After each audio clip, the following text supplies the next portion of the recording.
Good afternoon. Okay, let's do this. Good afternoon. Thank you, TEDx, for having me. And thank you all for being here for your 99,987 talk about peer pressure. My name is Phương. I'm a 29 years old journalist by day and content creator all day. Coming back to Vietnam after finishing my bachelor degrees in communications in Singapore, I followed my love for cosmetics while pursuing a full-time job in journalism. It all started with a humble online cosmetic shops where I assisted others with their acne journey as I myself experienced a similar skin problem. Then I uploaded my first ever video on YouTube. It was first all let's play makeup, and then as I had more experience in life, I shared more about my interest in fashion, and I talked more about just generally my life. And now I'm thankful every day for being where I am. Back to our topic for today. If everyone has talked about peer pressure, then why am I here? What do I have to say? What do I have to offer? Especially when, wait, that is coming. And to me, it is like one of the time when peer pressure spikes. And no worries, this time I got your back. And I hope that little talk would prepare you for that rather uphill battle. Bao giờ lấy chồng? Lương tháng bao nhiêu? Khi nào con đưa tiền thưởng cho bố mẹ? Xong rồi khi nào có một đứa nữa? Does it sound familiar to you? The list can go on, and the next thing you know, you're on a train of negative thoughts fueled by peer pressure. Destination: stress, exhaustion, self-doubt, social detachment, bad habits. And wait. Okay, destination, we have stress, exhaustion, self-doubt, bad habits, the social detachment, anxiety, and depression. Not so fun, right? Now, tell me, who has been there before? Don't worry, show me your hand.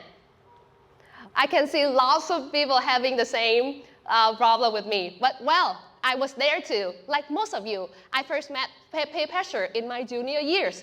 At the time, my friends were joining in different types of academic contests. Cuộc thi học sinh giỏi is a Vietnamese thing, you know. And when being asked, lots of my friends told me that they did it just to make their parents happy. They did it just to make their teachers feel proud. It was an obvious decision for them, and for me too, to be enlisted in such competitions. The next thing I knew, I was on the list of the geography team. Just a small problem though. I was never a fan of geography. And yes, you guessed it, I signed up just for my parents, for FOMO, fear of missing out, for peer pressure, and not for myself. However, I didn't think of it that way at the time. Actually, the concept of peer pressure wasn't like really around back then. I subconsciously make others go mine. What? Yeah, I subconsciously make others go mine. That being said, I took the shot. I studied day in and day out, and drum roll please, I got first place. Thank you so much. I was so happy. I always love a win, to be honest, but I wasn't sure if all the work was worth it. It's not like that I would go out and I would brag about it to everyone, but my mom sure did. Fast forward to 2 years ago when we were all staying at home during the COVID lockdown. And lots of us were either working on ourselves, exercising, or like seeking some source of entertainment as a way to escape from the brutal reality. Like many people, I consumed lots of social media. My friends and I really enjoy laughing at or dancing along different types of short videos on TikTok. And short videos with a bomb, yep. And as I have been producing content for over 5 years, to be honest, I was so used to the 20 to 30 minute long video. And I was so surprised to see how short videos can gain such huge interaction in short amount of time. With the availability of smartphones and the nature of the new platform, people nowadays can create as many videos as they want just in a day, whereas I usually spend at least 3 days just for a 30-minute video. To be honest, after witnessing our community of online influencers expand every day, peer pressure was boiling in me, even though I knew that I shouldn't feel that way. It was a strange mix-up emotion. I was excited, I was inspired to see new faces, new content, but at the same time, I feel reluctant to do the similar thing, and I somewhat feel threatened. In the end, I chose not to let pressure get the best of me and stuck to my own routine, which is YouTube.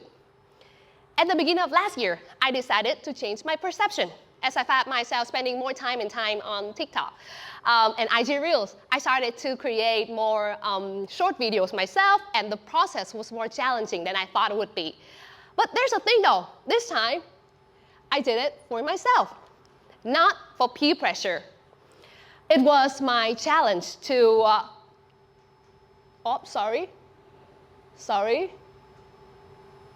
Oh, never mind. This time, I did it for me, not for peer pressure. And the change of perception gives me a more positive feelings compared to when I enrolled in the geography team in my younger days. It is crucial to view pressure in the right mindset. Oh, sorry again. Okay, in my case, I've come to realize that producing short-form videos was just what my career and my audience required. It is actually a step that I would like for myself, the one that I knew that I would be capable of and might end up even enjoying the process. Now, no one was pressuring me to do it. It was my challenge to proceed to the next level. And just by that, I was free from peer pressure. To be fair, peer pressure is not 100% bad. There has to be some good in it. Want it or not, peer pressure is a part of our growth and self-realization. Once you choose to look at it in a different light, your life will be better and you will get better. Now, what to do when looking at something as a self-challenge still does not help you to feel any better. As Hannah Montana said, nobody's perfect. Yeah, I did quote Hannah Montana in a motivational speech. Almost we can see, especially online, is only the tip of the iceberg. Being an influencer myself, I often post photos with perfect lighting, perfect pose, perfect makeup, perfect fashion, perfect energy, which gain thousands of likes per post. But only a few knows what goes behind the scene. I have to spend at least 5 days lifting weights. I have to struggle with hormonal acne, stress acne. I have to sacrifice my personal life to to keep up with the hectic schedule. When others enjoy their holiday, which can be at the beach or it can be abroad, I'm on my holiday too, but the way I want you to see it. In fact, in reality, I'm always busy changing clothes, rushing to different locations, chasing the sunset. I'm scolding my boyfriend for taking mediocre photos of me. And hello, madam, I'm talking about you right down there. Yeah, my holiday destination is just it's just another place to work for me. Now that you know that nobody's perfect, don't compare to yourself to others. And if you do, oh, sorry, this is my photo, kind of perfect, right? So if you do plan to compare yourself to others, know yourself first. This is something rather simple that worked for me. Who are you? What do you want in life? If you were born an artist, don't be too harsh on yourself when your friend gets an offer letter from a Big Four. And if you're in love with numbers, don't try to compare yourself to the artist in my previous example. Notice how I used the word simple, not easy in the first place. In order to do all of this, you need to master the art of self-awareness. And that is a whole other TED Talk. And still, if you need another push, let me tell you a not so secret. The only person you should try to be better than is the person you were yesterday. Honestly speaking, the battle against peer pressure has been more challenging than ever. Not only because of how talented young people have gotten, but also how open our whole world is nowadays. Being a news reporter myself, it bugged me to see headlines like, Nguyễn Văn A bought his second penthouse at the age of 29. Miss ABC achieved XYZ thing at the age of something. Such news coverage and the reign of social media have silently fed the peer pressure within us. The source of such stress is not limited to our circles anymore. In fact, it can be everywhere. Con nhà người ta just doesn't live next door, but everywhere. And unfortunately, somewhere along the line, influencers like myself, social influencers like myself, take part of the blame as well. That's why I'm glad to see so many new projects bringing awareness about peer pressure lately and excited to share my take on the story. Just last night, I came across a YouTube video about a TV series Friends. In case you haven't watched it, please watch it. It's my favorite show ever, and it's about a group of friends who are still together after years of ups and downs.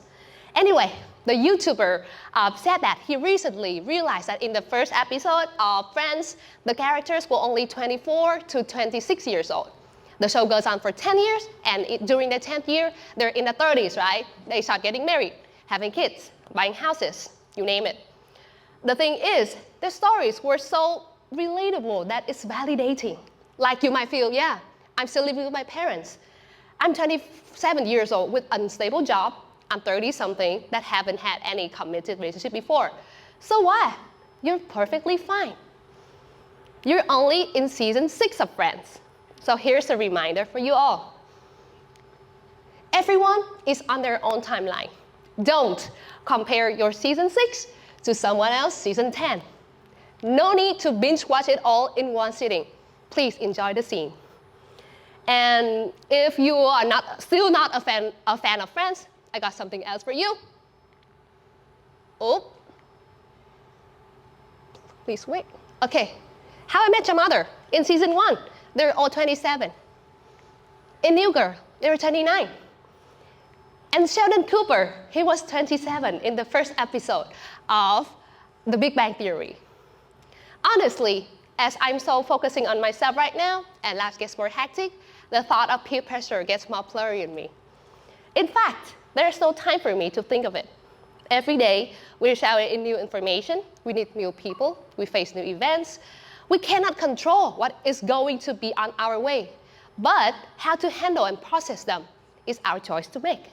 At the end of the day, it's our personal responsibility to live the way we want. Taking control is the key to freeing oneself from the prison of negative peer pressure. I know all this ain't new, but I believe it is something worth repeating. So now, I challenge you all to live that plot of peer pressure that has been weighing on you, big or small. Just take a closer look at it and ask yourself, does it really matter? Will you be truly happy? Is that what you want for yourself?